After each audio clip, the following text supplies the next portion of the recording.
You're listening to the Huddle Up Podcast with Chad Jensen and Zack Kelberman. Join Broncos Country's deep divers at milehighhuddle.com and sound off. And now it's time to drop some knowledge. Okay, we're live, but we got to let the screen breathe just for a couple of seconds. We got to get the beautiful green check marks across all 5 of our streaming platforms. I got 4. Hold on, bear with me 1 second. Something's going on here. And let's see, do we get Facebook? Fingers crossed. Good. All right. Welcome in, everybody, to the Huddle Up Podcast, presented as always by Mile High Huddle, powered by Overtime Media. I'm your host, Chad Jensen, and with me, as always, my co-host, my partner in crime, my fellow football priest. And today, Zach, we're going to have to exercise some demons because Broncos Country is afire because of something Von Miller said or didn't say. We'll get to that here in just a few minutes. But welcome back to action, back to the microphone, as it were. Zach, how are you doing today, my friend? Doing pretty well. I always miss the Tuesday pod, Chad. There's always seemed to be something that comes out when we don't podcast, and yesterday was no exception, the Mike Purcell extension. But I've been happy to, I've been waiting to go over that with you and talk about more Broncos news. And Drew Lock back at practice before the Patriots game. A lot to go over tonight. Very excited. A lot indeed. The implications of the Drew Lock returning to practice storyline. Is it gamesmanship? Is it legit? Is he truly on track to play? We're going to get to all that. First, though, we might as well, since you broached it, we missed yesterday. Mike Purcell gets, 3 years, $14.68 million. And it's basically averages out to just under $5 million per year, under contract through 2023. I viewed it as a very solid deal. You got him locked down. He's your run-stuffing nose guy. You took care of I wouldn't exactly call him homegrown, but an up-and-coming guy. Took care of business. All right, next. Right. Hashtag pay Shelby. I do like the fact that Mike Purcell got paid. He deserves it. And you saw the Packers, I believe it was Kenny Clark, got a massive contract. I think he reset the nose tackle market. He's been a revelation for the Broncos run defense. When they put him in last year in 2019, it was a instant night and day turnaround. You need those guys in the trenches, but he's not going to really take over any games. He's not going to impact games like a Shelby Harris would or like a Jarrell Casey would have. So it's a great extension for a good, hardworking player, but they have more fish to fry in taking care of their other real homegrown guys as well. Yeah, I mean, the first thing, like you, that occurred to me when I saw it flash across the screen, the newswire, so to speak, is, man, what does Shelby Harris have to do to get a freaking extension, dude? Like, who did he piss off at Dove Valley? I mean, obviously, he's not asking for the world because he did come back on a 1-year deal, $3 million, whatever it ended up being, that he accepted to return to Denver. So I would guess, Zach, that Shelby Harris, with his pride perhaps a little bit wounded that he didn't get the $11 million per year on a multi-year free agent deal that like the spot tracks and the over the caps of the world that we're projecting. But nevertheless, I would still think, Zach, that he would be amenable to accepting some kind of deal that on one hand rewards him for his contributions and what he can continue to contribute as time goes on. And also, the Broncos wouldn't exactly have to break the bank.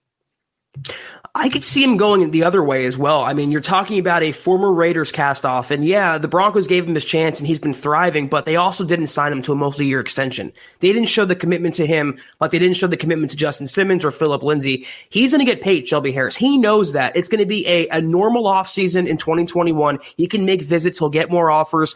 Based on the way he's playing so far, whether it's from the Broncos or not, Harris will get paid. I hope it's by Denver, but that's a good player that you prefer to keep around because unlike Mike Purcell, Shelby Harris can change the complexity of a game in a heartbeat. So we have a really interesting question coming in on Super Chat from Dion Rodriguez that's going to kick off the main topics of tonight's show. But first, and we're going to get to that, including Vaughn, including Drew Lock. We're going to get to all that, what's shaping up with the New England Patriots game. But first, guys, we got to take care of, you know how we do it here. We got to take care of a couple of really quick matters of business.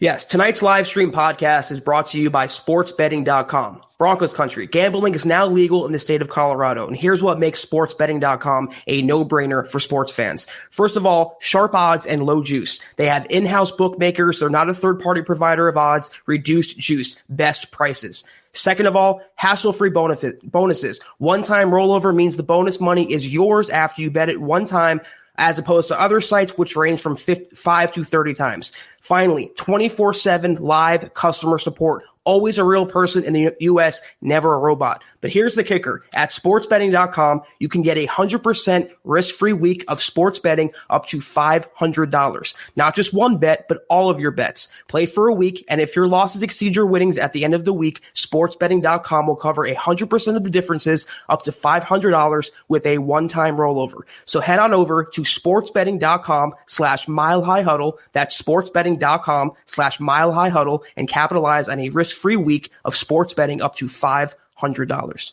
Love sportsbetting.com. Shout out to them for sponsoring the Huddle Up podcast and what we're doing here at MHH. Much love to them. And again, guys, no brainer, as Zach said. All right, couple other quick matters to get to, and then we're diving right into what's on y'all's mind. Promise. Really quick, make sure you're following the podcast on Twitter at Huddle Up Pod. While you're at it, follow the main account at Mile High Huddle. If you have those two accounts followed and checked on Twitter, you're not going to miss anything as it relates to the podcast or breaking Broncos news and analysis. Gentle reminder to check out the merch store, huddleuppod.com. Get your swag on. Get yourself a MHH trucker hat. Get a football priest hat. Get a football priest t-shirt. Little something for everybody. Boys, girls, men, women, whatever. Find it. There's the mugs, as you can see as well behind me here. So if you're in a position to patronize the merch store, we really appreciate it. It's another way to support what we're doing here. If you're not, it's all good. Each and every one of you can do these three things. So first and foremost, subscribe, especially on YouTube. Second, like this video. Also crucial if you're watching with us either live or after the fact on YouTube and on Facebook. And then here's the best thing you can do. If you think Zach and I are doing a good job for you, covering this team, bringing you the issues, breaking them down for Broncos country on a day-to-day basis, the best thing you can do is number 3, share it out there. Help MHH, help the Huddle Up podcast continue to grow and reach new like-minded Broncos fans just like you. And then last thing, shout out to our Facebook supporters. We love you guys. Our Facebook community continues to grow exponentially. If you would like to support MHH, become an official Facebook supporter, just go to facebook.com/milehighhuddle. You'll see the big blue button to become a supporter. Shout out to you guys. Mile High salute. We love you. This is the Overtime Podcast Network. Broncos country, listen up. Coors Seltzer isn't your average seltzer. Rooted in Coors' long history of sustainability, is a brand that was inspired by a generation that wants to do good in the world with a mission to restore America's rivers. Coors Seltzer is launching the world's easiest volunteer program, so whatever you're doing, by simply cracking open a can of Coors Seltzer, you're volunteering. Listen, gang, our waterways are at risk. 80% of America's rivers are drying up. Through a partnership with Change the Course, Coors Seltzer is helping to protect and restore America's rivers. Here's how it works. Each pack of Coors Seltzer restores 500 gallons of fresh water to U.S. rivers and the communities that depend on them. And the results? They'll blow your mind. 1 billion gallons of water restored to 16 river basins across the U.S., and that's just year one. And gang, there are 4 refreshing flavors, 1 cool cause. So enjoy naturally flavored black cherry, mango, lemon lime, and grapefruit. And the specs are in. Coors Seltzer is 4.5% ABV, and it's only 90 calories. And Zach, let me tell you, I've got my eye on that black cherry. Yeah, it's nothing better, Chad. The weather's turning. It's getting cooler. It's football season. Nothing better than kicking back with a Coors. I like the mango personally, but they're all pretty good. Nothing better, Chad. Join the world's easiest volunteer program by simply drinking Coors Seltzer. You can become a volunteer and restore America's rivers. You buy Coors Seltzer, you help restore 500 gallons of water into America's rivers. It's that simple. So visit CoorsSeltzer.com to find a Coors Seltzer near you. That's CoorsSeltzer.com. For every 12-pack sold through 8/31/2021, Coors will purchase services from Change the Course to restore 500 gallons of fresh river water. Details at CoorsSeltzer.com. Celebrate responsibly. Coors Brewing Company, Fort Worth, Texas. All right, Zach, let's get to this first question, which kicks the door wide open. Oh, no, real quick. All right, Levi got a jet. I'm sure he'll be listening afterwards. Awesome profile pic. We love the profile pic, my friend. Thank you so much, Levi. Very, very generous super chat. He says, can't catch the show tonight. Gotta work. Hope everyone has a great night. Thank you, Levi. Appreciate you as well. Thank you, Levi. Support means the world to us, my friend. It really does. All right, let's grab this super chat here from Dion. But first, let me just set the stage really quick. So today, Von Miller is doing some pretty run-of-the-mill press, a couple of radio hits probably around the country.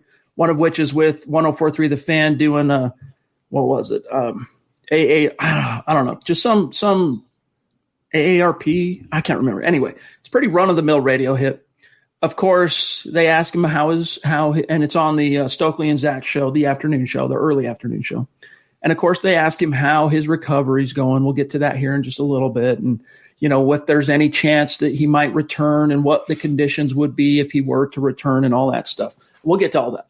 But then when it really got interesting was he was asked by Brandon Stokely, which let me remind everybody, Brandon Stokely was his teammate in 2012. They were on the same roster in 2012, so it's not like they're strangers. Brandon Stokely asked him about his future and basically just says, hey, look, to paraphrase Stokely, he says, look, you've seen other great players both in Denver and across the NFL. They get a little bit hurt or the team gets a little backed up against the cap or things just aren't perfect, and they'll sometimes be asked to restructure or move some money around, help the team. Is that something you'd be interested or willing or open to talking to the Broncos about? And Vaughn just goes silent. It's like he hung up or he had a phone problem, so they gave him the benefit of the doubt, Zach. And the production guys in the booth got Vaughn back on the phone. And then the question was asked again, this time by Zach By, the co-host. And Vaughn's reply, let me grab this here. In fact, you guys I want to make sure I get this perfectly correct. Bear with me just 1 second. I should have had this queued, but I got a little caught up here. All right, so Von Miller says, all right, there we go. He says, quote, I don't know what y'all are talking about, right? Kind of irritated. So they're like, okay, he doesn't really answer the question. So then co-host Brandon Stokely kind of pokes him again, same question, and he says, no, I don't even think about that. I just think about how I can get back. That's it. No big deal, right? So far, no big deal. But then after that, Zach, he won't answer a question. The two questions that asked to him directly, one of which is, what's motivating you as you rehab from your ankle? His reply, very short, very curt, I don't know. They're like, okay. Stokely tries to kind of pick up the slack. Hey, man, what do you make of all these injuries that have hit the Broncos this year? I don't know. So they're like, all right, dude, this guy's pissed. He wants to get off the phone. So they basically let him go. But that brings up this super chat here by Dion, who says, and thank you for the super chat, Dion. Thank you, Dion. The question to Vaughn on the fan wasn't really a rude question, which I agree with. It wasn't. You got to expect you're going to get that question if you're Von Miller. I understand it's Vaughn, but I was a little disappointed with how he acted. It was a tad bit childish. Personally, I lost a little bit of respect for Vaughn. No. Zach, I think that's probably a pretty common reaction to the way he did comport himself. But what was your reaction to the way that whole thing shook out? I wouldn't lose respect for Von Miller. I mean, what he's given to the Broncos and the Denver community, all he's done for the charities, I wouldn't lose respect of the way that because he answered one radio question. That was a gotcha question, Chad. That's what it was. I mean, this is the fan. But let's keep in mind and perspective on the source of the controversy here. It's the fan. They're always looking for the clickbait or the hot takes, the gotcha questions. He's entitled not to answer it. He was giving them their time or his time on his own. He didn't have to do it. He called into the radio station. Maybe he was pissed off. Maybe he was having a bad day. Maybe he didn't want to talk about it. I can't even say it. It doesn't always mean something. Not everything means something, is what I'm trying to say here. So Vaughn, he didn't want to talk about it, but he's also, Chad, tired of facing these questions. He fell off from a Super Bowl MVP 5 years ago into now being off the NFL map and being questioned about taking a pay cut, his future in Denver. He's been on a bad team for 5 years. That's weighed on him. He's been the guy, and it just hasn't worked out for him that well. But I wouldn't lose respect for Von Miller. I wouldn't judge his character based on one radio interview. That's my opinion. Yeah, I mean, in my opinion, it wasn't ideal. I think a player of Von Miller's reputation and a player of Von Miller's class probably could have anticipated such a question. And because it was really his first public interaction from the time he went incommunicado on injured reserve, he probably should have anticipated the question. And in anticipating the question, he probably should have had some kind of a reply, kind of a rote reply where you answer it without really saying anything, queued up and ready to go. But, it's Von Miller. And I think you're right in that it doesn't necessarily mean all that much, although I'm still open to the possibility. I want to discuss it. I think it's more, as you say, kind of a stacking on top of each other issues, years and years of lack of team success. Then he has a down year last season. He still leads the team in sacks, but it's kind of a down year. He starts hearing the criticism, and he knows it. He's even said he wasn't happy with his 2019 campaign. But then he's all geared up. He puts on weight. He's ready to get back to work and have an even better 2020 campaign. There's some momentum. You got the young quarterback, Vic Fangio, heading into year 2, and then, of course, the injury, and then compounding that, continued injuries, and the team's not winning. And it just all adds up. But so I don't blame him for maybe waking up on the wrong side of the bed today or even being irritated by the question. I really don't blame him for that. What I blame him for, if I blame him for anything, is just simply having a little bit more presence of mind to, because here's how he could have answered that, Zach. Here's just an example. This is just Chad Jensen off the cuff, okay? Hey, Vaughn, if the Broncos end up asking you to restructure some money in 2021, is that something you'd be open to? Hey, you know what, guys? Right now, I'm purely focused on getting back. That's it. Right now, I'm focused on my rehab. I'm focused on getting back to my teammates as quickly as I can. Boom, done. Oh, well, and if they poke at me and they say, well, yeah, but what if they come knocking? Hey, man, that's not something that's really on my docket right now. So, I think he could have handled it that way. Instead, he turns it into a story. Now it's magnified. Now it's now it goes from something on the back of people's minds in Broncos country and Denver media to forefront. You know what I'm saying? But Chad, he gave those answers like you just gave for 5 years now. I mean, how many times can he repeat the same thing? How many times can he be the bigger man when he's faced with these hot take questions? I'm far from a player apologist, but these guys are human beings too. He might have had something go on with his life today. He might have, stubbed his toe waking up in the morning. It happens to people. He might have been in a bad mood.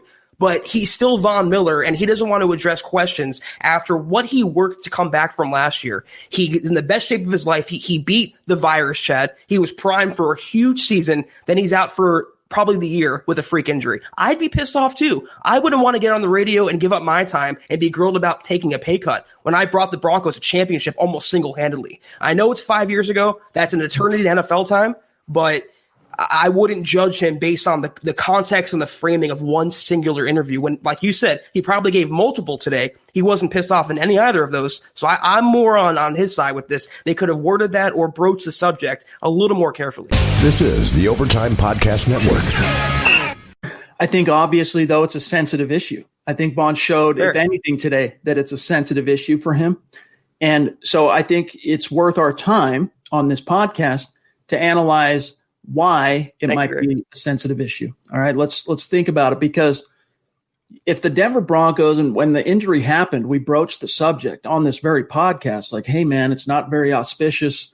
He's in his age 31 season. It's his 10th year in the league. And then for this to happen basically right on the doorstep of the next offseason, in which we know that the salary cap is going to be less. We don't know exactly how bad. It can't go any lower than $175 million next year. But we know some changes, I wouldn't say are imminent, but we can anticipate them to some degree. And when you start looking at changes and looking at players who you could come to, ask to not necessarily take a haircut, but move some money around, hey, we'll give you an extension. Let's convert some money into signing bonuses. Let's lower the cap number. Let's do something. Von Miller stands, especially in light of the injury, he emerges as the number one candidate for it. I mean, let's face it. So it doesn't mean it's going to happen. That's not what I'm necessarily saying. I'm not making that a bold prediction. But if the Broncos, Zach, if they're whipping out the ledger and they're looking at the cap and they're looking at people they could come talk to, next year is a contract year for Von Miller. It's the final year of his deal. He's coming off an injured season. He's coming off an injured season that was coming off a down year. So I could see it happening, which is why I think Von can also see it, the writing on the wall as it in potential as well, which is why he's perhaps a little sensitive. It might be one of those things where if something rubs you the wrong way and someone says something, there's some truth to it. It's just one of your defense mechanisms. There's some truth to it, so you're trying to kind of deflect. But it's also, in my opinion, a tone-deaf question in these times when people are out of jobs and losing money and the economy's what it is right now. You're asking a guy who's given his all to the Broncos. He didn't rob them. He didn't hold a gun to their head, making him give him that contract. And he signed it and he made good on it for a few years. And asking him if he wants to give up his money in a time where there's so much uncertainty in the NFL and the world and people to people's lives, I just think it wasn't the question the fan should have asked in that context. There's a different way to word it, and there's always a time and a place for it, Jeff. See, I get what you're saying, but I don't in any way, shape, or form feel like the fan asked a question of Von Miller today that was out of bounds. I mean, the way they asked it, not what they asked. Maybe you can pick nits, but Von is, I guess the takeaway here is just simply that Von is sensitive to that topic, and it turned into a bigger story than, it was when he woke up today. It's now a much bigger story than it was, and we'll continue to break it down, guys. Let's grab a few super chats, Zach, that have stacked up, including from Big KP, Kevin Peterson in the house. Love you, buddy. He says, hey, fam, can't stick around. Pivotal Yankees game. Love y'all. Watch the tape. We'll watch the tape tomorrow. Right on, buddy. Appreciate the support. As always, thanks for checking in with us. Let's grab also the man we all know and love as Zeus. Zeus in the house. Come on down from MHH Mount Rushmore. Thank you, sir. To break it all down with this great question, and we love the support. Thank you, Stu. He says, hi, all. Any word on how Drew Lock is coming along? Will he play Game 6? I think he's saying Game 5. Which is, of course, this next game, Week 5 against the New England Patriots. Zach, it's interesting because you and I were off yesterday, so we didn't get a chance to talk about this, but I did write about the subject at milehighhuddle.com because Tuesday represented day one, the first practice anyway, ahead of Week 5. All right. So the way you got to kind of understand this, roll with me for just a second. Unlike, I think, most teams, they have practice first, then they give their players media availability. But lately in Denver, it's actually been the opposite. The media availability happens first, then they practice. Well, we didn't get to hear from Fangio yesterday. We heard from 3 players, and then the Broncos had practice, and turns out no Drew Lock. Drew Lock is watching on the sideline, not even limited, not even working individual. He's not practicing. So as I relay that information to the audience at milehighhuddle.com, I'm saying, look, that's not an auspicious start to the week in terms of his prospects of actually starting, because what we know about Vic Fangio is that when it comes to injured players, he errs on the side of caution, especially if, Zach, that player, just like last week with Phillip Lindsay, if that player is healthy by all intents and purposes, but was unable to participate fully in that week's preparation and practice leading up to the game, he errs on the side of sitting him one more game. So I'm thinking, oh, man, no Drew Lock? Not looking good for Week 5. It's going to be Brett Rippon again. Well, Zach, then we wake up today, and there's a tweet from Mike Kliss saying that Lock has been throwing. He's feeling good. He's progressing. And then Fangio lets us know today before practice that he will be practicing today on Wednesday. He did, limited. What's your take and your answer for Zeus here? Sounds like things are coming along okay, but what's your take? I'm right there with Michael. Don't rush Lock back too soon. I don't believe the Broncos ever intended for Lock's return to be against New England on the road. With his shoulder, it might not be 100%, even 99%. I wouldn't throw him out there against Bill Belichick. Coming off a loss, the Patriots, you never want to face them and their wrath. Week 6 against the Dolphins at home in Denver is a much more realistic and better matchup for Drew Lock. So it might be conservative on my part, but you're not facing Cam Newton. You're facing a diminished Patriots team that can be beaten. The Chiefs showed that on Monday night. You can come in, you can run the ball, play good defense, and anything can happen. I would let Lock sit one more week, go to war with Brett Rippon. You proved literally you can win with him. I know it's the Jets. I know the Patriots are not the Jets, but they are beatable. You play good defense. You run the ball down their throat. You keep their offense off the field. You can escape Gillette, Chad, with a victory. But if you throw Lock in there, he's not 100%. He takes one bad shot, and his career could be in jeopardy, not just this season. So I'm erring on the side of caution. It's not a punter. It's not a defensive lineman. It's not a receiver. This is your franchise quarterback, potential franchise quarterback. One more week is not going to kill you.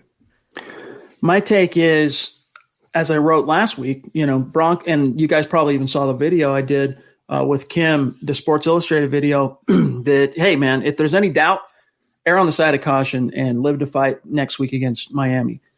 My caveat to that, Zach, is if he's throwing, here's the thing. I guarantee he threw yesterday. He just didn't throw during practice. And they waited this morning to see how his shoulder felt when he woke up. How did it feel? Oh, the buzz comes out. Kliss gets the text from whoever his source is. Hey, things are going good with Drew, by the way. He's been throwing because he probably woke up this morning and he felt okay. So, all right, let's drip feed him back into the rotation here. He throws today in practice, limited participant and whatnot. If he goes on through Thursday and he's unencumbered and he wakes up Sunday good to go, and he doesn't feel any pain, no restriction, and I'm okay with him playing. But here's the thing, Zach, regardless of whether or not he does play, Fangio's doing the right thing in saying, look, we don't know, right? Kind of putting Brett Rippon out there with the media still. Agreed. You're forcing Bill Belichick to have to and it's, not maybe the worst burden or obstacle to overcome because it's two young quarterbacks. Really, how many bases do you need to cover if you're Bill Belichick? But still, you're having to basically game plan for two eventualities, and it's probably going to end up still being Brett Rippon. Dave from Georgia jumping in. Appreciate you, my friend. Good to see you in the stream, by the way, Dave. Thank you, Dave. Hey, guys, which is a more realistic return date for Locke versus Miami or versus KC? I mean, I think he's definitely not going to be out as long as KC. The worst case scenario is Miami. But, Zach, here's the thing. They chose not to put him on injured reserve after week 2 for a reason. And the reason was they felt like he could come back this week. If they would have put him on injured reserve, he would have had to have missed week 3 against the Bucs. That's gone. Week 4 against the Jets. That's gone. And then this week, and then he could have come back next week. So they were hopeful they could get him back this week. So I think the team's going to push the envelope within reason, but they do have to be careful not to push it too hard. You can argue that Belichick has to prepare for 3 quarterbacks, including Blake Bortles, because even Fangio admitted he might play 2 quarterbacks in the same game, Driscoll and Rippon. So I know it's Belichick. He doesn't have to really prepare for much with a quarterback like Brett Rippon being so limited. In terms of Locke, he's going to say he wants to go. He's going to say, I want to play. He's not going to say anything otherwise. I'm going to trust the doctors, the training staff. If they think, and that's a tenuous belief, trusting the Broncos training staff, but if they think he's ready to go, if his shoulder is literally 110%, if they think he can withstand a hit and a hit and a hit and a sack, hopefully not, I would consider it. But this is your franchise quarterback, potentially. There are concerns of him being injury prone, or at least whatever, weak is the common trope for whatever reason. I would not throw him out there to be the sacrificial lamb, potentially, against Bill Belichick. I think Miami is a much softer landing spot for a guy coming off a throwing shoulder injury. It's not even his left shoulder, it's his right shoulder. I'm safer than sorry with number 3. This is the Overtime Podcast Network. I want to take a look really quick. I'll be honest with you. I haven't been watching as much New England Patriots tape this year as I might normally, even with them being on the schedule. But I want to look really quick here, and I'll do a share screen as we grab this super chat from Tom. Thank you, Tom. Good to see you, my friend. Thank you, there, a Canadian listener north of the 49th parallel. It's good to see you, my friend. Thank you. He says, I don't think Locke's injuries was as bad as people think. You got to play him if he's ready. And I agree with you. If he's ready, then play him. But if there's any doubt, then just wait one more game. But the unfortunate thing is, Zach, is it's football, it's life.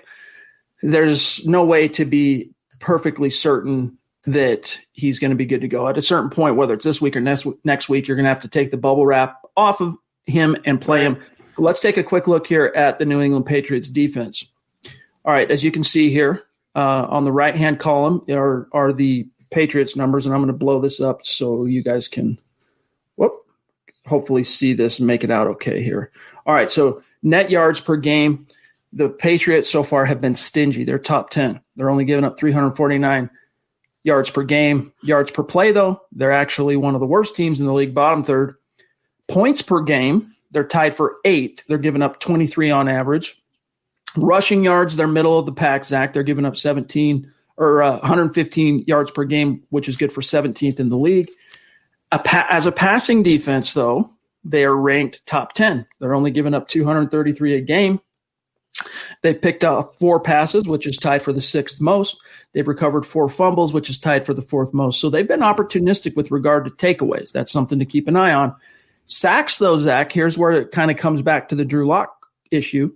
You've got DeMar Dotson in at right tackle. You got Garrett Bowles playing good ball. The New England Patriots have not been able to manufacture that great of a pass rush. 6 total sacks. How does that influence your thinking, or does it at all? Well, these are not your father's Patriots, Chad. This is a diminished Patriots team, with or without Tom Brady. And let's not forget, they're probably not going to have Stephon Gilmore this Sunday. I mean, he tested positive or whatever the case may be. He came in contact with an infected player, and he's on the CV list right now. There's a really good likelihood Cam Newton and Stephon Gilmore, their best offensive player and their best defensive player, are out for this matchup. So instead of going into a shell against New England, I'm attacking that defense. I'm attacking that offense. I'm coming in with the same ferocity as I came in against the New York Jets. I am treating them like the Jets. They are a beatable opponent. Let's not put the Patriots on a pedestal anymore, Chet. These are not the mid-2000s Patriots. This is a new era New England team, and they're 2-2 for a reason. They are 100% beatable. Not saying the Broncos are going to win, but they can win this game. I'm going to stuff it down their throat, running the ball. I'm going to come after Jared Stidham or Brian Hoyer, two terrible quarterbacks who Brett Rippon is both better than, and I'm going to take my chances with my personnel, even in a hostile environment on the road. I want to grab this. We got to segue just for a second because the topic of Von Miller is still very much on front of brain here for Broncos country. Sergeant SG4OW, Sarge 4OW. Anyway, on Twitter, thanks for listening, my friend. Thank you. He said, Stokely does this all the time with our players. You don't ask these types of questions. I really don't see that question, in my personal opinion, as being out of bounds in any way, shape, or form. Appreciate the comment. Appreciate the question. Zach, let's grab this super chat from Jeff C. Thank you, Jeff. Bonafide superstar. Appreciate you, Doc. He says, Vaughn did give cryptic tweets after the fact, too. Off topic, thoughts on KJ Hamler, since Tim Patrick is playing well, and KJ seems injury prone. Hashtag Vaughn will be back. So let's talk about the tweets. The tweet I saw, Zach, from Von Miller, and I can double check to see if there was anything else, was this, quote, I'm not worried about nothing else but getting better each day so I can be back on the field with my guys, close quote. That's what he tweeted. Here's what he said after the interview.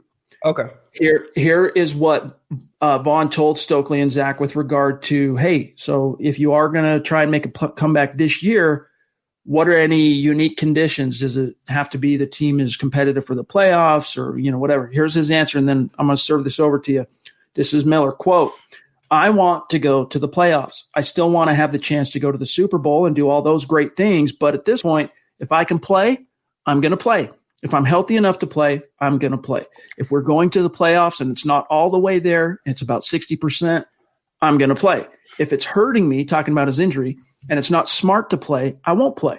Wherever my body is, it doesn't matter if we're going to the playoffs or not. If I can play, if I can come back and help my team win, if I can come back and be around the guys, be involved, show the world what I've been working on, I'm going to play. If I'm healthy enough to play, I'm going to play regardless of the playoffs or not, closed quote. So, Zach, as you can, and this was before things got awkward, that for what it's worth in terms of the scope of the conversation, he's still very much intent on trying to get back if, Father Time allows his injury to recover.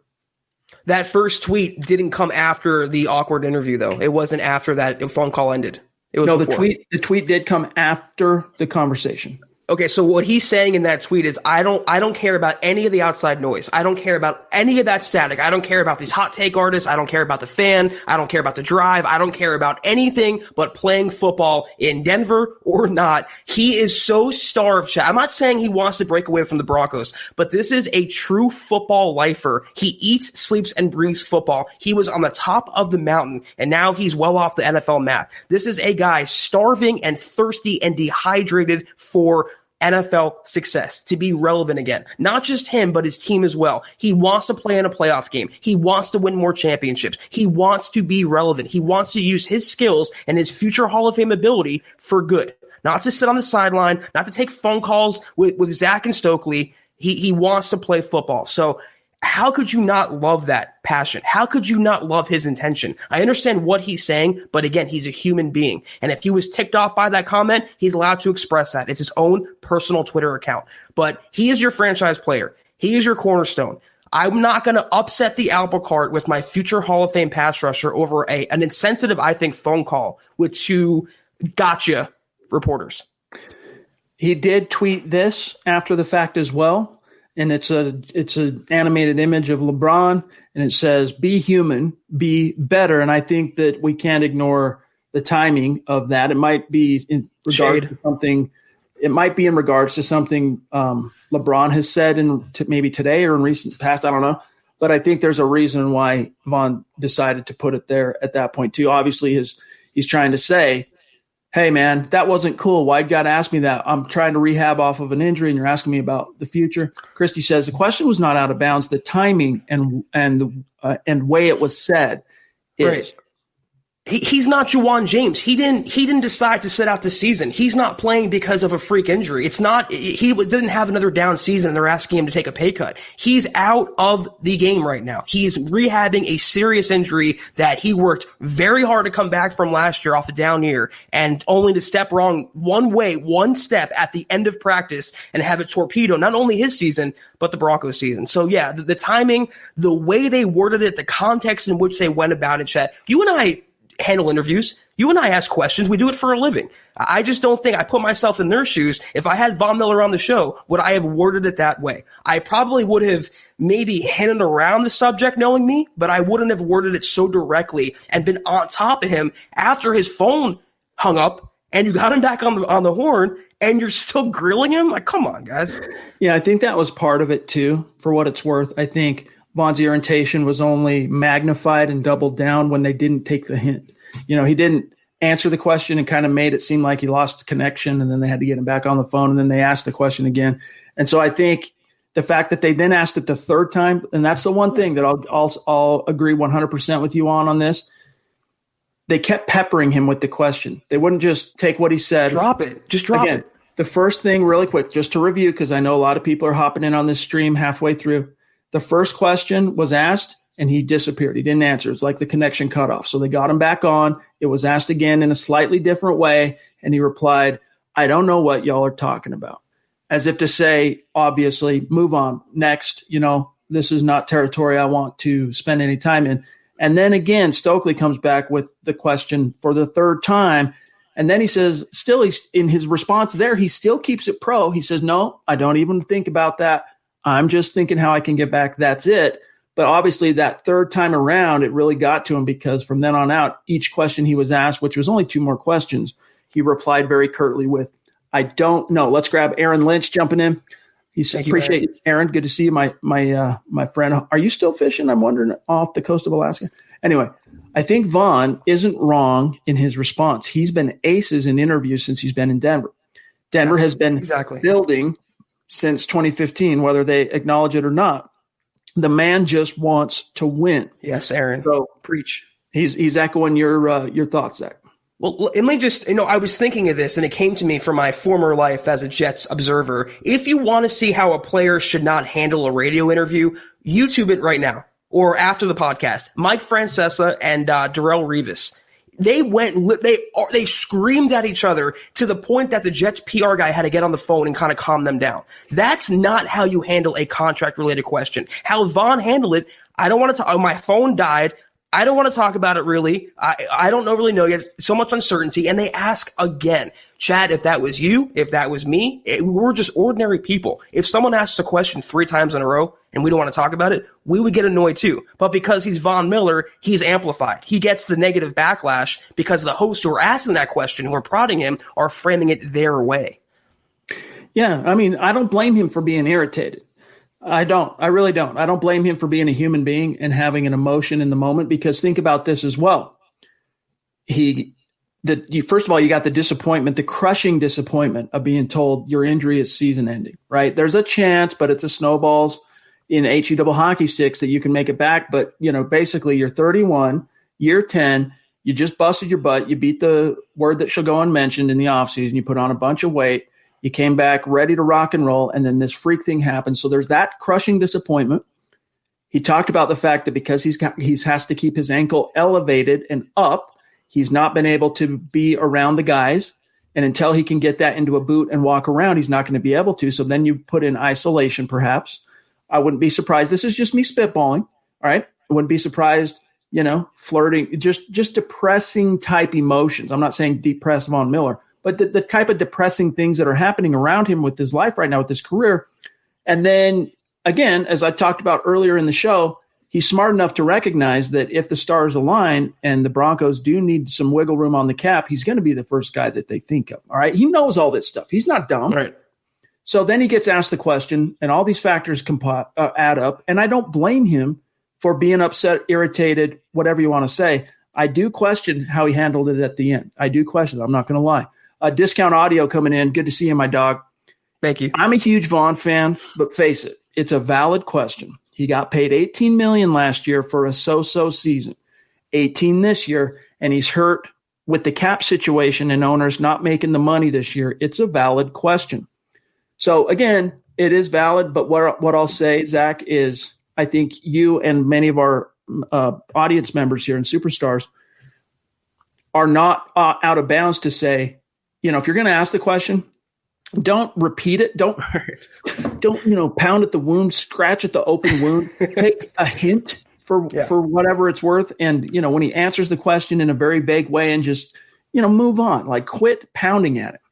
I know it's radio, but Journalism 101 says not to keep badgering your interviewee, not to keep badgering your guest and trying to get some answer out of him that they were looking for a specific answer they wanted from Vaughn. And when he didn't give that to him, they kept pressing it and pressing it and pressing it. And real quick, I want to throw this up. Thank you so much, Facebook user. That's exactly what he said. The Jets PR guy said, hang up the phone, Darrell. It got to be that contentious. It was a great video. I want to go rewatch it myself right now. But that's how you don't handle an interview. And compared to that to Vaughn, Miller was amazing, tremendous. Yeah, it wasn't an open conflict. It wasn't, he wasn't like yelling and screaming. It was just a very atypical of Von Miller. But for Von's standards, yes. For Von's standards, and I think we can all put ourselves in his shoes and understand why he would be irritated and why he might have woke up today, all things considered, maybe not in the best of moods, right? Just with everything going on. Ben Roth, though, let's shift gears just for a second. Appreciate the super chat, my friend. Comes back in. He says, I'd rather face Jarrett Stidham than Hoyer this Sunday. Well, I would rather face Hoyer as well. But the thing about Hoyer, Zach, if you can get after him, if you can get him in the dirt a few times, he turns into a different guy like this. He starts throwing the ball to you. You know what I'm saying? So get after him and good things will come. I'd rather face either. They're both terrible quarterbacks. And after the Broncos face who they faced in the first 3 weeks, Ryan Tannehill, Big Ben, you got Tom Brady. Even Sam Darnold last week. I'm not scared of Jarrett Stidham or Brian Hoyer. You stop the running game, you will stop that offense this Sunday. All right, Justin Martin, a name we don't recognize on Super Chat, but welcome. Thank you, Justin. Thank you for your very generous support, my friend. He says, hey, guys, just wanted to say I've been listening for a long time, and I love the podcast. I'm finally on YouTube and excited to get more involved. Awesome. Love it, dude. Really appreciate that. Justin. We see this more and more as time goes on, and we'd love to see it. People who listen in some other way on demand, right? They listen after the fact, and they want to be a part of the conversation live. They want to support what we're doing here at MHH, and they start making sure they're in the live streams. And Justin, Levi Hope, for example, who was in, and then he had to bail early, I believe, today, but he's a good example of that too. A guy that listened religiously to every pod and then figured out, hey, he happened to make it to one live show, and we said, hey man, here's the schedule. And it's the same every day, guys. 6 p.m. Mountain to 7 p.m. Mountain, 7 days a week. You get a Mile High Huddle live stream breaking down the issues and topics of the day. The only caveat and exception to that is game day. On game day, whenever the game ends, that's when you get the live stream, and it's Zach and I coming to you with the gut reaction. So thank you, Justin. Good to see you, my friend. Welcome. Cody Potter. Want to talk about a superstar, consistent as the day is long. Thank you, Cody. Thank you, Cody. Back when Vic Fangio came to Denver, people talked about Miller breaking Bruce Smith's sack record, which, for the record, is right at 200 sacks. He owns the all-time record in the NFL. When he had a down year in 19, this offseason, he had a Michael Jordan-type attitude, which is true. He talked about being inspired by the Michael Jordan ESPN documentary during the lockdown, and wanted to prove us wrong. He's just frustrated. And I agree. He's definitely frustrated. That's absolutely evident today. He's been frustrated. You've seen this slow boil over the course of 4 or 5 years since 2015. The way he's handled himself in the media, the way he's handled himself on social media, he's been a half a decade now without playing in a playoff game. He hasn't played on a winning team since, 2016. So that's a long time for a future Hall of Fame talent who's as good as Bruce Smith, his mentor, to break that record. And when you're sitting on the sidelines that long, and when you love football that much, you're constantly you don't know what to do with yourself. You're sitting there and have to watch and think and think and think. And no man wants to think of himself that long or what his future holds. And when you're asked about it on top of everything else, it just boils over. It's just human frustration. Well, and think about this too. And by the way, Poppy jumping in. Thank you so much, my friend. Thank you, Poppy. We love you and appreciate your support. She says, just showing some love. Go Broncos. Really appreciate you.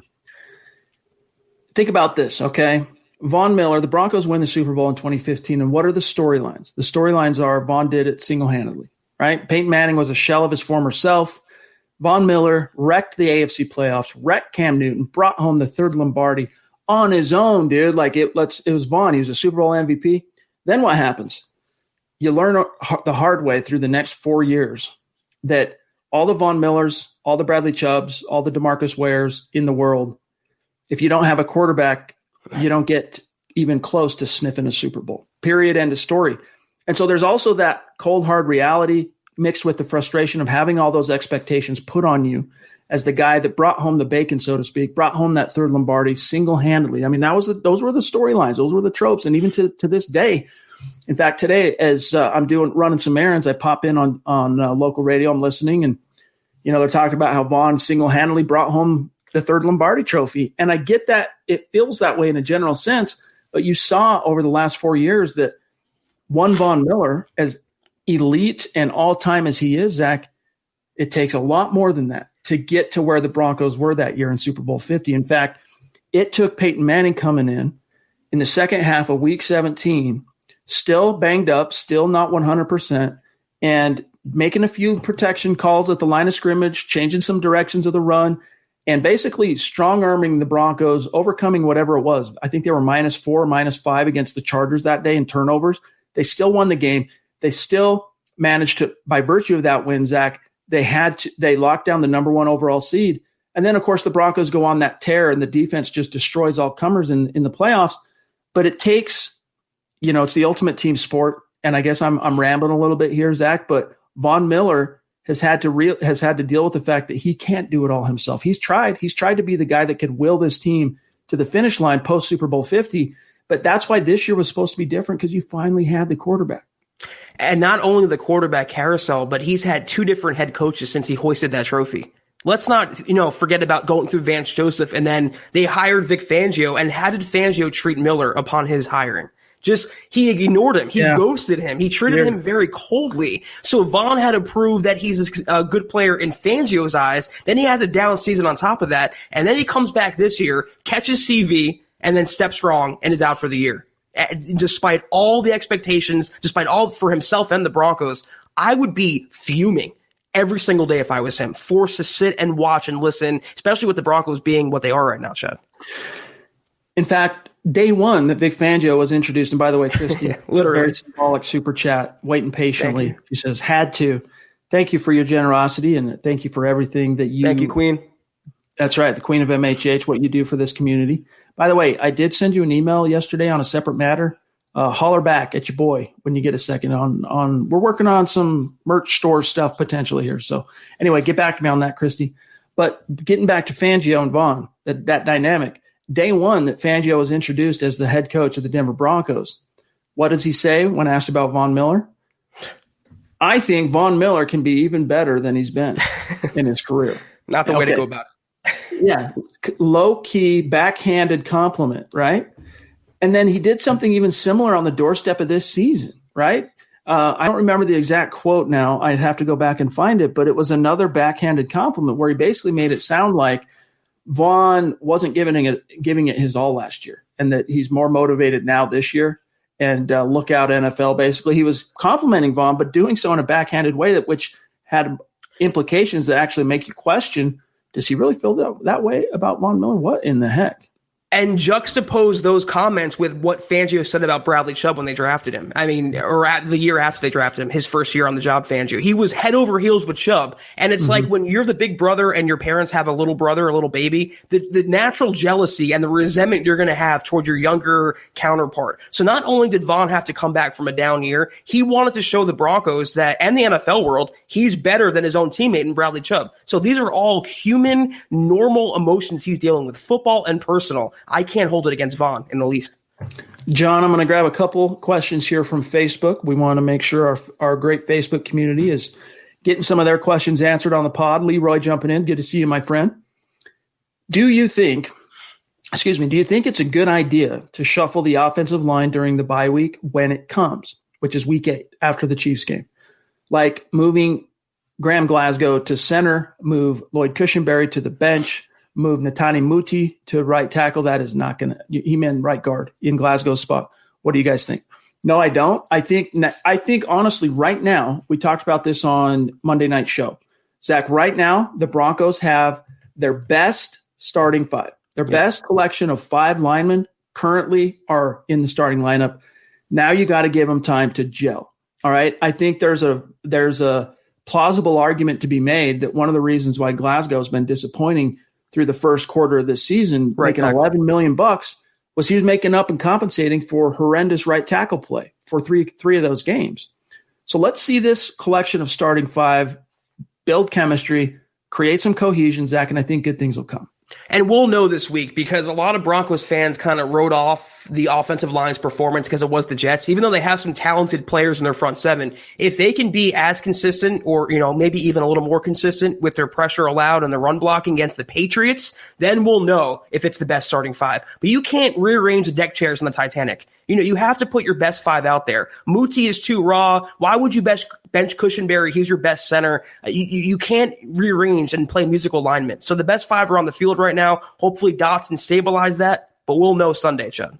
Yeah, Cushenberry has struggled. We've talked about it on this show.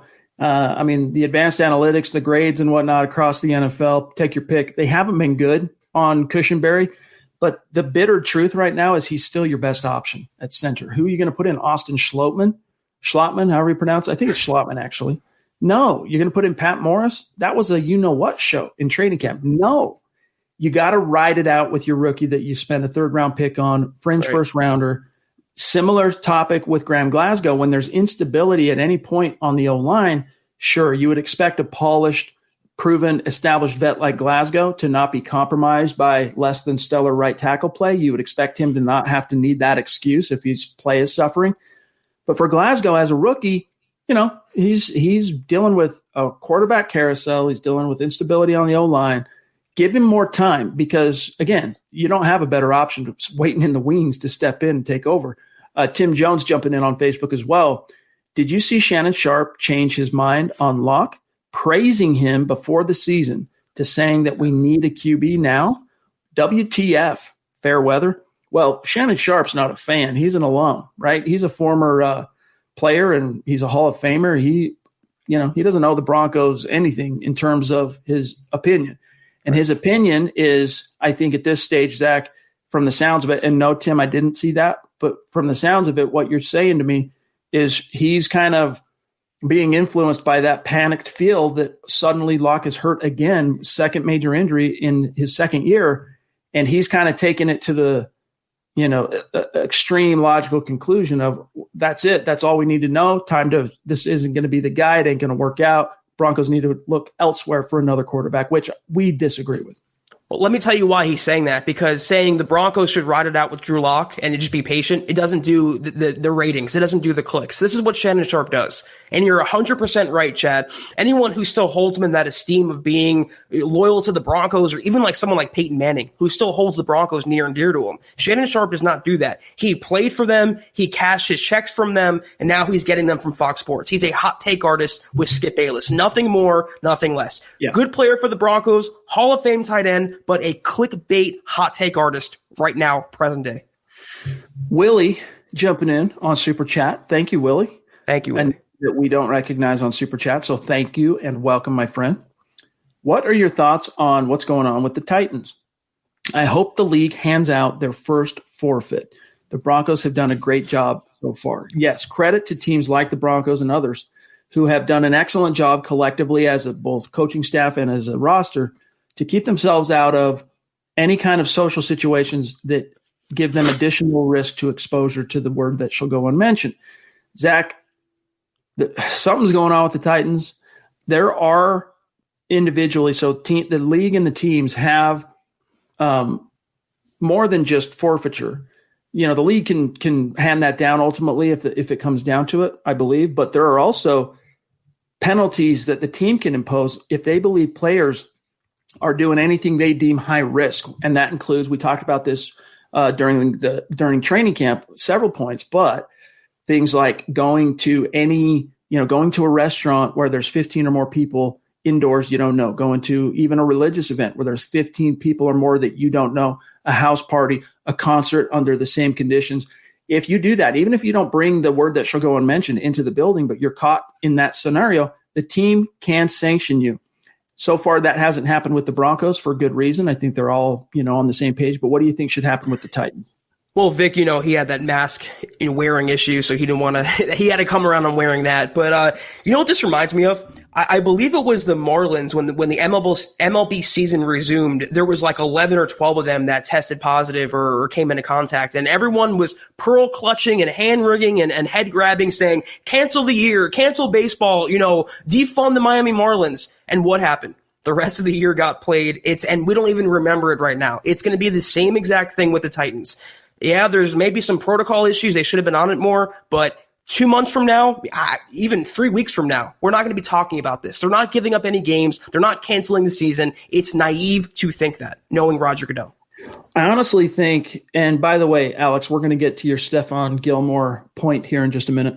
I honestly think this is a good opportunity, a good reminder, because to all NFL teams to just double down on your protocols, because we remarked at multiple points privately. I don't think we talked much about it on the airwaves, so to speak, but you and I, we talked about it. Wow, things are going really good with regard to the word that shall go unmentioned for the NFL. And then all of a sudden, boom, the rash breaks out and it's happening.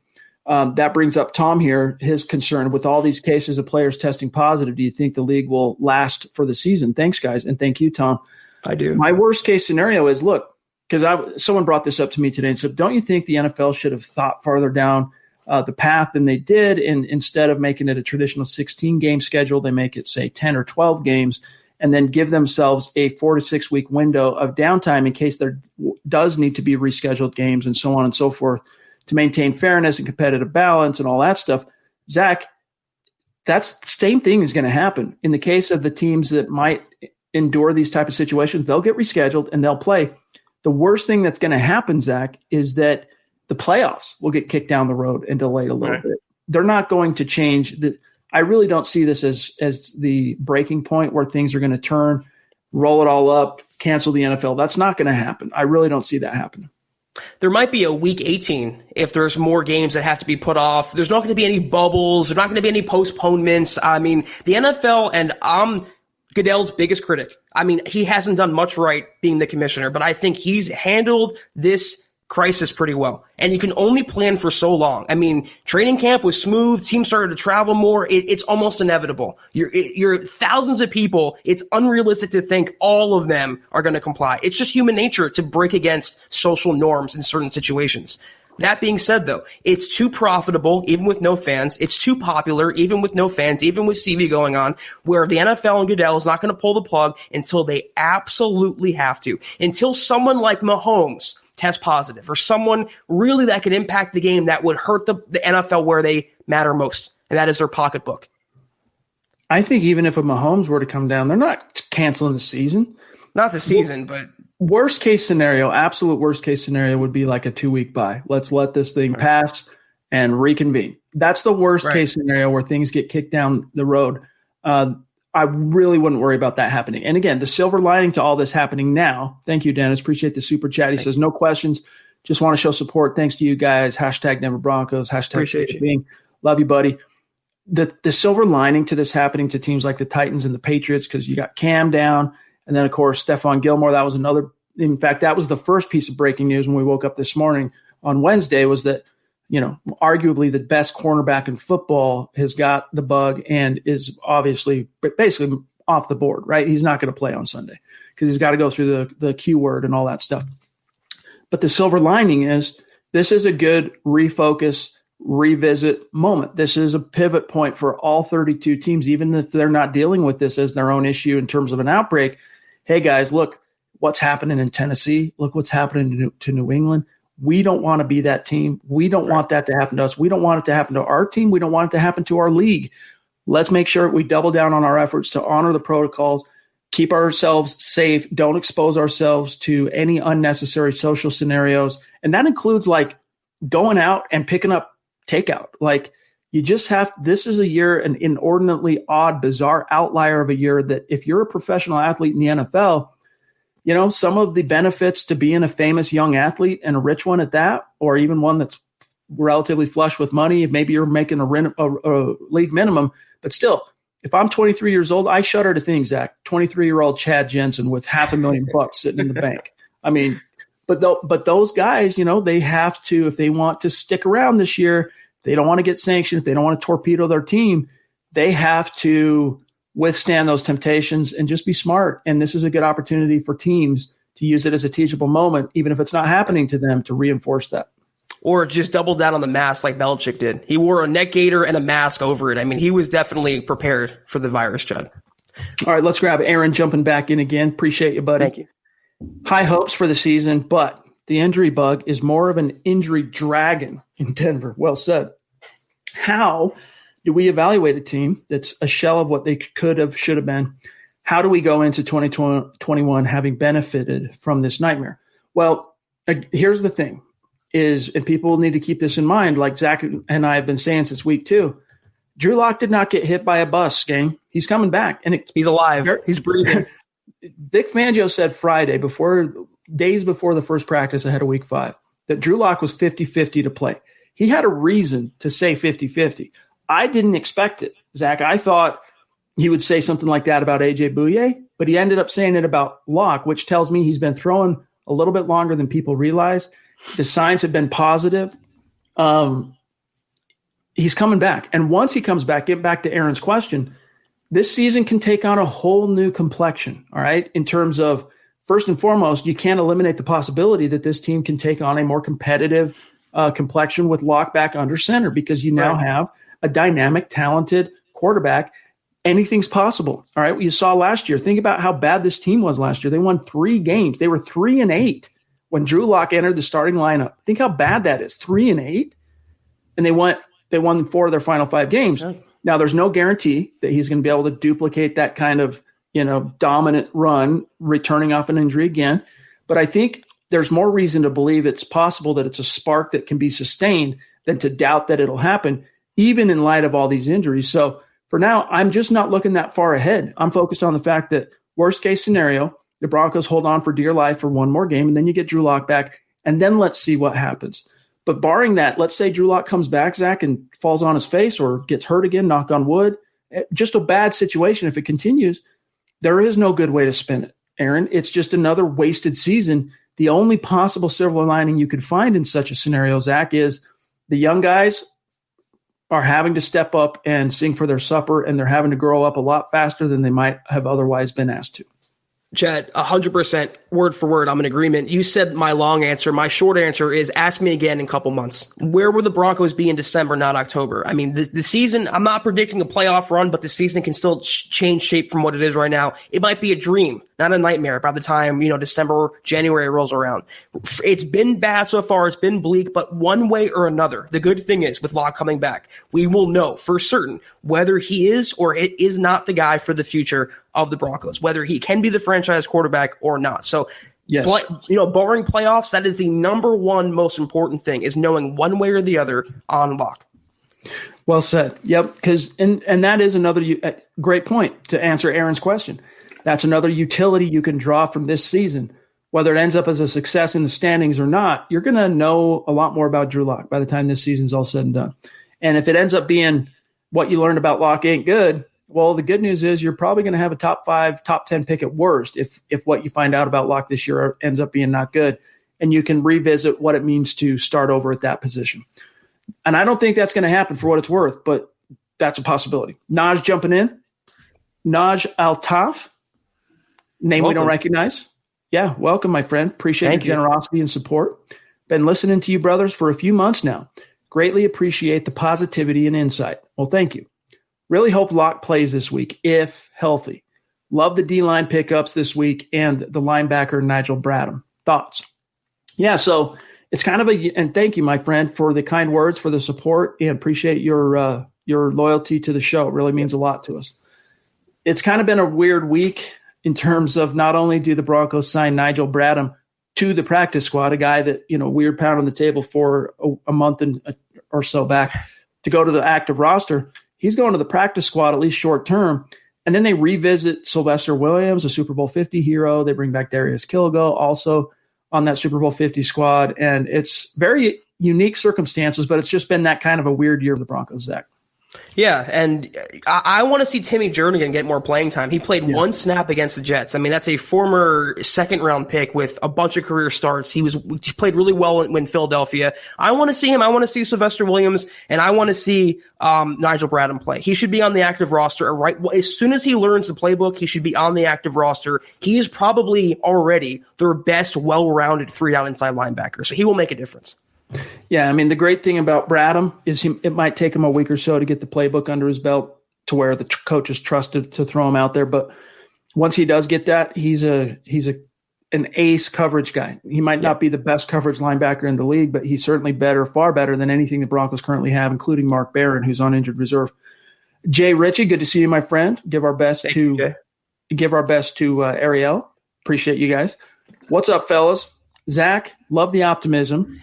Do you really believe the GOAT of coaching with game film on Rippon will lose to Denver? Talking about Belichick. If Locke is cleared, got to go. Got to go with him. If Locke's cleared to play, he's saying you got to play him. Listen, crazier things have happened. Bill Belichick has lost to worse quarterbacks. He's lost worse games. I'm not scared of Belichick. I'm not scared of the Patriots. They're not this dynasty anymore. They're not these big bad monsters. They are invincible, not invincible. They can be beaten, and they have been beaten. I'm not saying Rippon's going to win the game. If the Broncos are to win, they're going to hide Brett Rippon. They're going to run the ball with Melvin Gordon, Phillip Lindsay, get it in short crossers, and no offense out, but hopefully Hamler plays or Jerry Jeudy. They have some other weapons on offense still. Play really good defense against the Patriots' bad quarterbacks, and you have a chance. That just reminded me of here's a little anecdote for you guys, okay? Breaking some of the tension here with some serious topics on tonight's show with Vaughn and Drew and the season and all that. You said that the Patriots are no longer invincible. They're very vincible, right? It sounded good. So it does sound good, and I love it. And here's why I love it. Made me crack a smile and a little giggle under my breath. But growing up, there was a family in my neighborhood who called, all right, I'll just say it. They called a fart. They called it a Vince. Okay. And so when I hear that, so sorry for the potty humor here tonight on the Huddle Up podcast, but I hear Vincible and my mind just goes back to that. And I think Judas, but anyway, nevertheless, thank you for bringing some joy to my life, Zach. Happy to do it. Let's grab Kenneth Booker jumping in. Appreciate you, Kenneth. Thank you. And this is a guy been with us a long time and really appreciate your support on Super Chat. Seriously, bro. He says, I'm fishing and some people rode up on their bikes, threw a huge object in the water as they made a stupid Instagram video. Now I'm Miller mad. Man, that's no good. If you're trying to fish and they're upsetting the water and scaring away the fish, that's no good, my friend. You might need to pick another spot because, yeah, dude, that's bad fishing juju for sure. This reminded me of the Von Miller shark. What was it? The shark fin? And he caught some fish off the coast. What was the fish? The hammerhead shark? It was a shark, but it was a legal fish. It wasn't legal to catch that fish.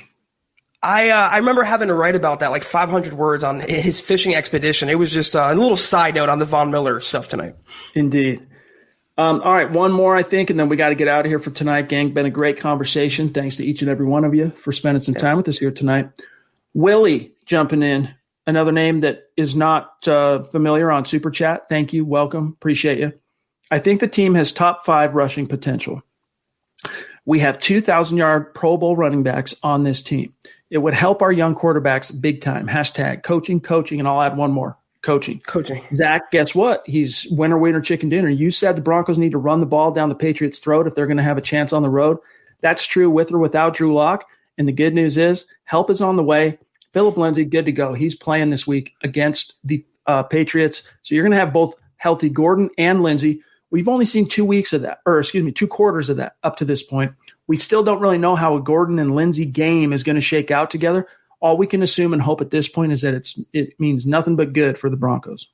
I mean, it's not a preference. The Broncos, we would like to see them run the ball well. It's a requirement if they're going to beat New England on Sunday at New England against Bill Belichick, even with Jared Stidham at quarterback. You have to run the ball. You have to score points and you have to control time of possession. If they can do that, they stand a good chance of winning this game. Amen. All right, guys, we got to bounce out. Let me just check one more here. All right, we're good. Thank you so much to each and every one of you for spending some time with us here tonight at the Huddle Up Podcast. And a mile high salute to our Super Chat superstars. We love you. And to our Facebook supporters. Love you guys. Make sure that you are following the podcast on Twitter, as you can see here, at Huddle Up Pod. And then also the main account at Mile High Huddle. Those two accounts, you got them followed. You're not going to miss anything pod or Broncos related. And whatever you do, make sure you follow my partner, Zack Kelberman, on Twitter at Kelberman NFL, myself at Chad and Jensen, and then our producer. You know him, you love him, Buona Beast, a.k.a. John Cronenberg. You can find him on Twitter, and he's a great follow. Trust on that. He's a great follow.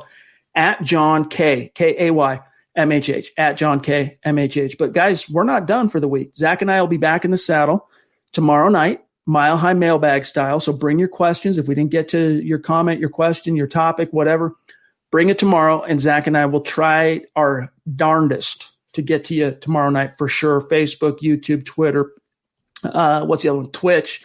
So until then, Zach, have a great Wednesday night. We'll reconvene tomorrow. Yes, sir. And hopefully we'll have more than just Von Miller to talk about tomorrow. We have some mailbag questions, another Broncos practice, maybe Locke getting closer to playing. We'll know tomorrow.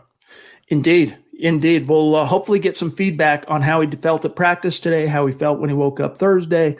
So lots more to anticipate and break down leading up to the Patriots game on Sunday. So we'll bounce and dip for now. For Zack Kelberman, I'm Chad Jensen. We will see you tomorrow night, 6 p.m. Mountain, 8 p.m. Eastern. You've been listening to the Huddle Up Podcast. Join Broncos Country's deep divers at milehighhuddle.com to keep the conversation going.